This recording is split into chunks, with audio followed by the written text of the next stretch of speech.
My name is Oladimeji Lawal, currently the Real Manager of 3SC. Thank you.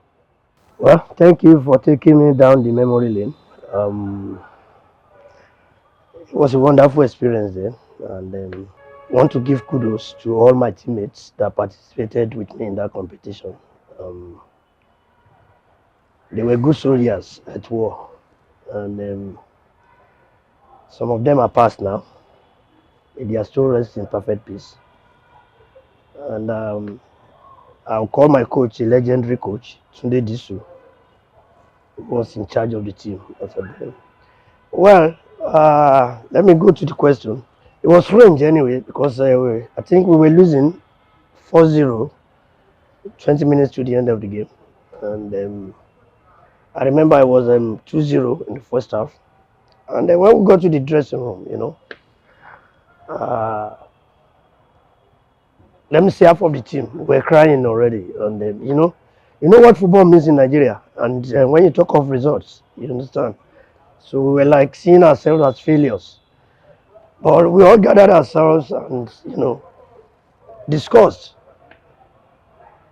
within ourselves that, look guys, whatever it takes, let's just score a goal.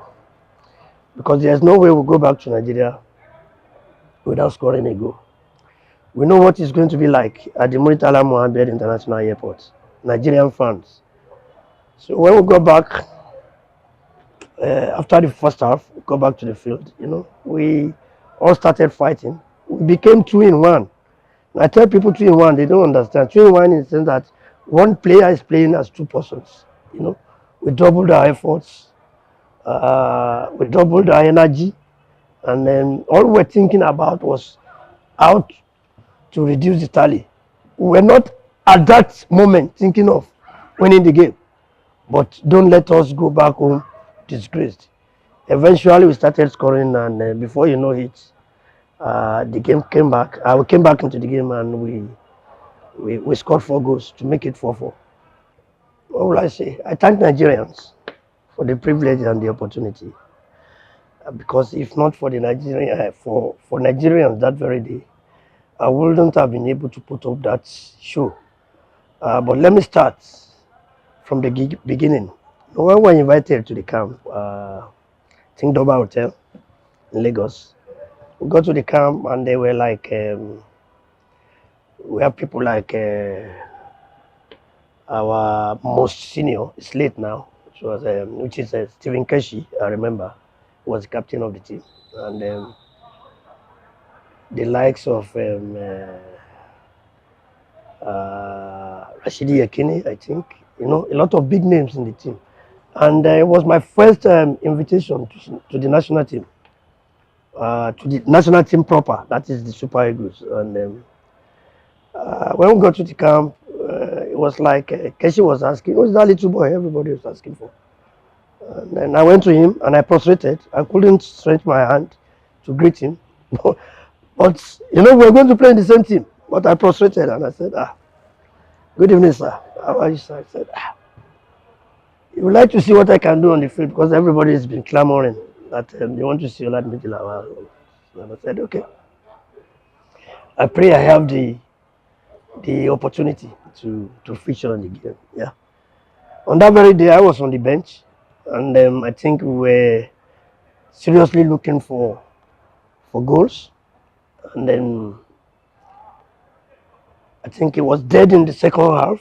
I mean, like 25 minutes to go, if I could remember very well. And the whole stadium started shouting my name. It was Dammam, Dammam. Everybody stood up. And at this stage, they started throwing stones, throwing pure water, all that on the field of play that I should be introduced to get involved. And at that stage, Westerhoff was the manager in charge. My coach in the under-20 was one of the assistants. And Westerhoff was like, he can't impose any player on me. That, he was in charge. But it was becoming dangerous for the team as a whole, for the technical crew, for the backroom staffs, everybody on the bench, they were feeling the heat. So the assistant coach went to him and said, let Dimeji come in. And that is how they asked me to warm up. Being a little boy I was, I was so scared at that stage. Yeah, very, very scared. Not because of anything, because when the old stadium, stood up for you. And at that particular time, you should not put up a performance that will fail the people asking for your inclusion. And I was like, God, help me today. I was introduced, and the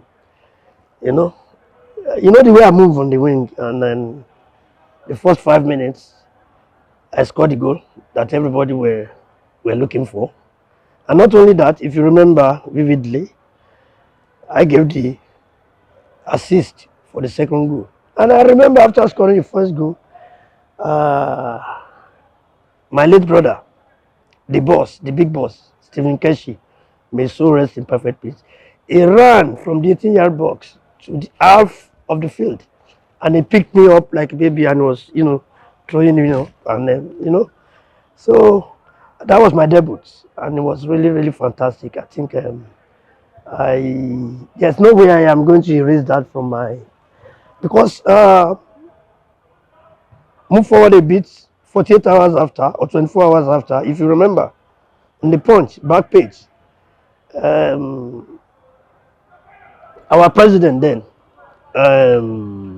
Ibrahim Babangida, he asked, who is more popular in Nigeria, me or Oladimeji Lawal? So, yeah, thank you for taking me back on that.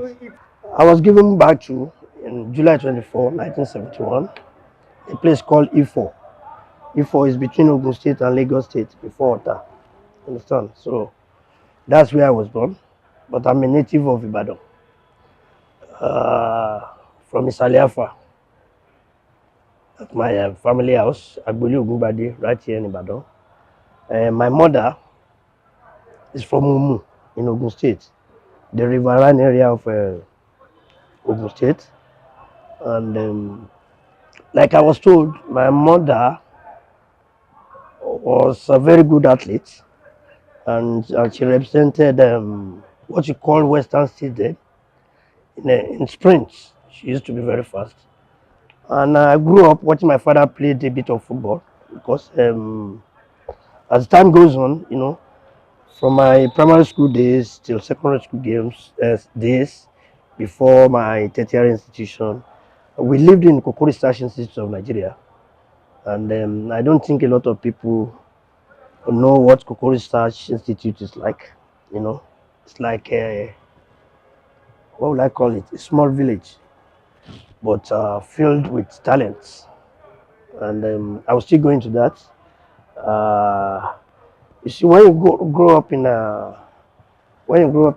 in quarters, what you call quarters, then like you can't call it estate. You know what I mean? Staff quarters. You understand?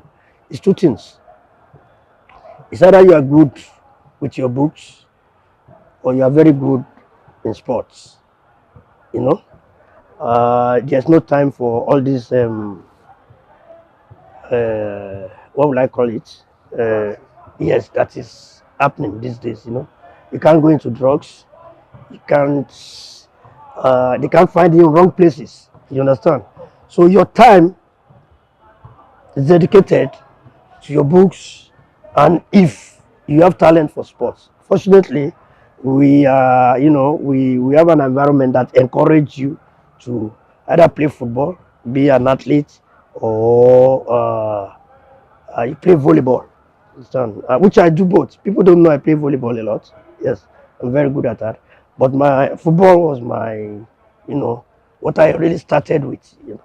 Because my father played too, not to the professional level. And then I can say I'm a bit lucky because I have huge coaches that tutored us football with love. You played in that famous Scorpion team that also had Mutual for you, right? Yes. We started from Adegoke Football Club together, all of us. So And our team at that young generation was Chronicles. You know, Cheryls means the pods from cocoa. You understand? So we had a little babies from cocoa research. You understand? That is where we started our football from, and then it was really great. You know, I represented my primary school, and which was a cocoa research institute of Nigeria staff school. I played, and I could remember playing primary school games. You know, wherever I played, people dash me money, not like it is now in Nigeria. You understand?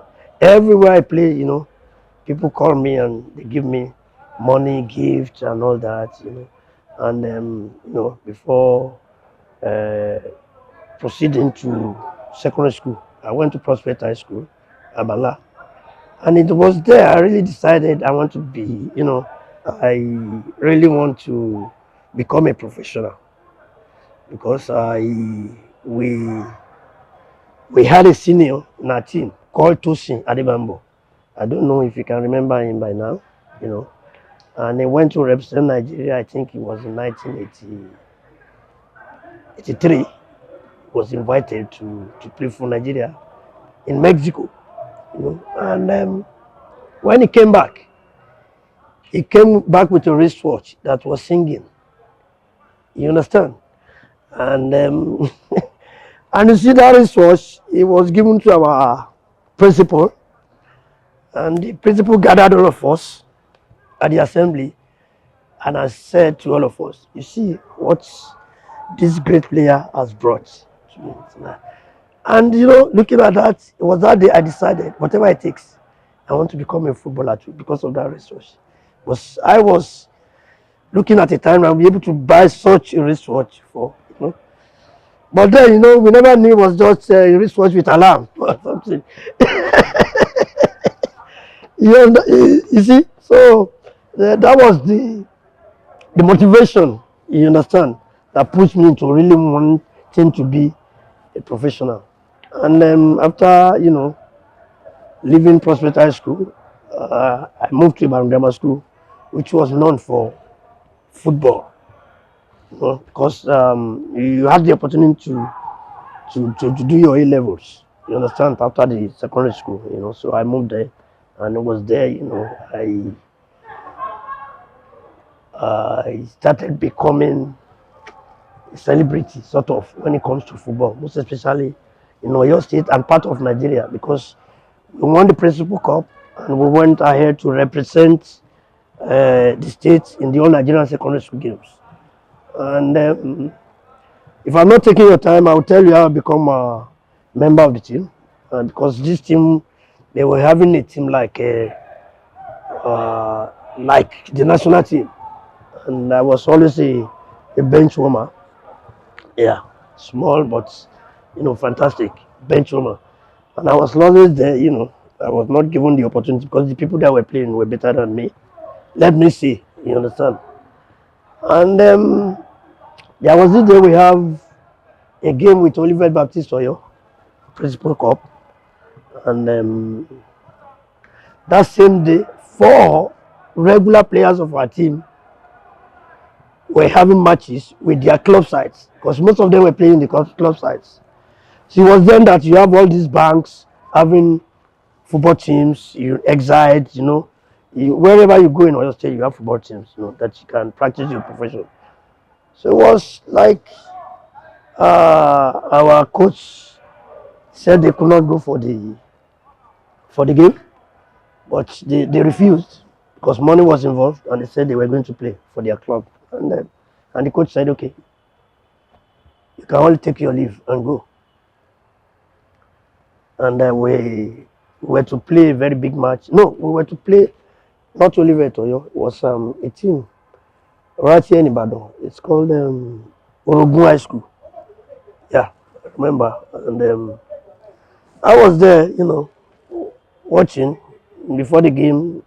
Never knew what the lineup was going to be, but I remember we were missing 4 top players, and the coach said, "You are starting," and I was like, "Starting what?" He said, "You are playing today. You're playing from 4." I said, God. Well, we got to the venue. I was given my jersey. I prayed and I started. And let me tell you, I scored 4 goals from that game. Yeah. From defensive midfield, I scored 4 goals. Naturally, I was a striker. But he asked me to play from the defensive midfield. And I played and I scored 4 goals. I cannot understand what he saw in me that he felt I could, you understand, at that time. So, but I played, and that was fantastic. So after the match, I never dropped the jersey for one day till I graduated from the college. I became a super regular. It was from there I was invited to represent the state at Manu Adebayo Cup, 1984, at the National Stadium. You remember the finals against Kano? I was the captain, and we won.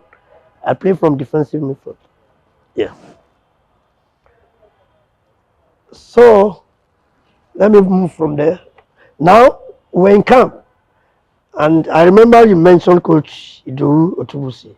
Yeah, and he was actually the man in charge of Adegoke Football Club, which was my first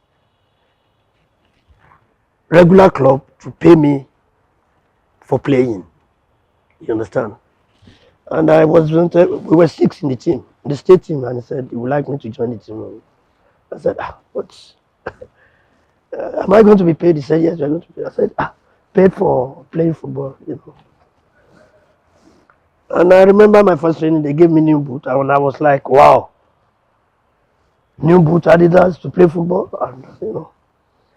So we were to launch the club at Liberty Stadium. I think the game was supposed to take place 7 o'clock in the night. We have to play Rangers, International of Enugu. And look at these young boys to play Rangers. And in our team, we had a couple of senior players, experienced players. I remember Dammam. He was the one playing the defensive midfield, like I was playing. So it was always the priority. I always come in to change him. And the coach felt there's no way I would put this talent outside on this great day that wanted to launch this club. And he said, can you play from the outside in the night? And I said, coach, if you put me at the post, I will keep. Because the whole world want to see us. We are playing against Rangers. It was a dream. How could I have, at that level think one day I will be lining up to play against Rangers International of Enugu? And he said, you play at the outside. I said, coach, willingly, I will. And I started the game from the outside. And now, let me tell you, I'm sure that defender that day, by the time he gets back to Enugu, he would have been, I don't know, maybe probably would have been issued a query or asked to retire from football because, I never believed I could have, a day like that. And I was like, God. When you know inside yourself that it's happening, I was like, I see myself like the real Dammam. Yes, everything was just, and that is how I became outside right. Can you imagine? So it was from the school festival that they selected us to come to the national team. And I was invited to the national team under 20. But because we were too small, I was actually supposed to be in the under 17. But because of my talent, they said, okay, come to the under 20. But at the under 20, they started inviting people like Etimesen, John Okon, I remember Oshof Shobene. Yes, I think he plays from the wing, And when he came to the camp, I was like, I'm still a kiddo. When you see this guy play, I'm telling you, Nigeria is blessed. I'm telling you, honestly. And I was like, I saw him in training, and I was like, so I have been joking. You understand what So eventually, when they said 4 or 5 of us should move down to the under 17, I was so glad because I knew at that time that You know, we have the Adiolu Adekolas. You know the team now. Then, Ladi Babalola, all of them. So they moved us to the under 17, 5 of us, and we started the camp. And I became the captain of the under 17 under James Peters. Unfortunately, James Peters, I think, got an invitation to do something in America about football, you understand? And he had to leave. So when the camp resumed, they brought in another coach, which is Sebastian Brodix. Yeah. And he dropped the list. What's his name? The coach I mentioned. James Peters. You know the team list he left? He just dropped it somewhere and he started his own team. Newly. And that is when the Christopher Owen and Tony Mendel, all of them came in, and. But fortunately, I made the team. As a regular member. I was third in my position, but I keep fighting. I had to fight people like, Uche Okagwe. He was the number one in the wing, But I gave him a fight and I became the super regular.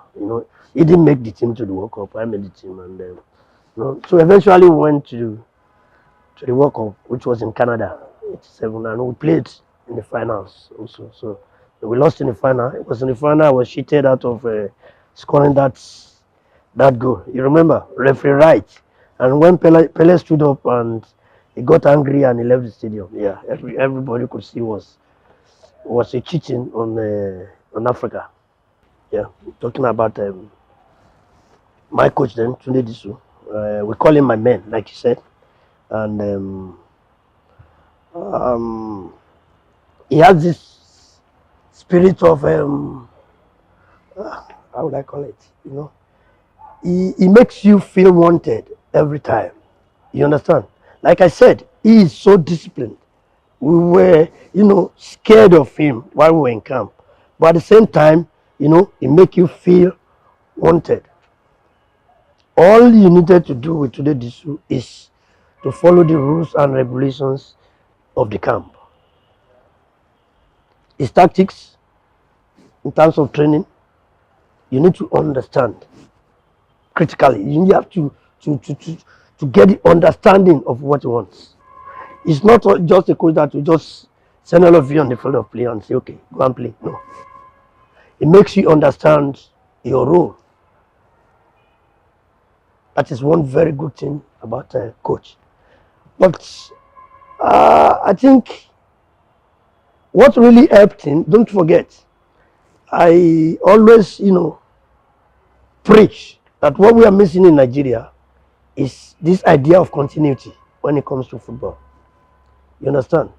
You see, if you see the Tunde Disu team, the core members were from the under 17. You understand? That means we've been together for 2 years previously before moving to the under 20. So it was along the time, those that were in discipline, those that were not able to cope, which is working ethics, that dropped along the way, and the new players. But the core of the team, were the one coming from the under 17. So that made it much more, easier for him to mold us and build a very strong team. So if I had to talk of Westerhoff, I don't have much to say about him, and I'll tell you why. Because Westerhoff helped to downplay my career. That is personally. It has nothing to do with him. That is how I see it. From his own side, he might not see it like that, but he has his reasons. You understand? But if I have to talk about Westerhoff, I think he was a wonderful man. He's not a bad coach, but his characteristics, like you said, it's a combination of everything. He plays the politics, he plays the environment. He's a businessman also. So, and You see, when you give people what they wanted, then they hardly questioned you.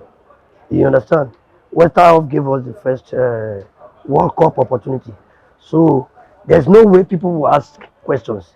And there's no way people like Finidi George will change me in the team and somebody will ask a question because Finidi George is top notch, a fantastic player. Wow, I have had to answer these questions several times again and again and because people were expecting so much from me and I am sorry I disappointed people, but I would like to go into that a bit. It wasn't my own making. I was young. I went to Madrid, I think, at the age of 18, 19, because I went before the World Cup. Yeah, I signed my contract with Madrid before the World Cup. You know, it was a good thing to be signed by Real Madrid, but it was a difficult thing to progress in Real Madrid as at then. And I will come like this. This time I signed for Real Madrid was the era of quota system in football. And then in Madrid, they could only play with 3 foreigners. They could sign as many as 5. I was one of the 5. And you see, in that team at that time, they were having Oscar Ruggieri, Ohehagi, Prosinski, yes, and Ben Schuster, almighty Ben Schuster. You understand?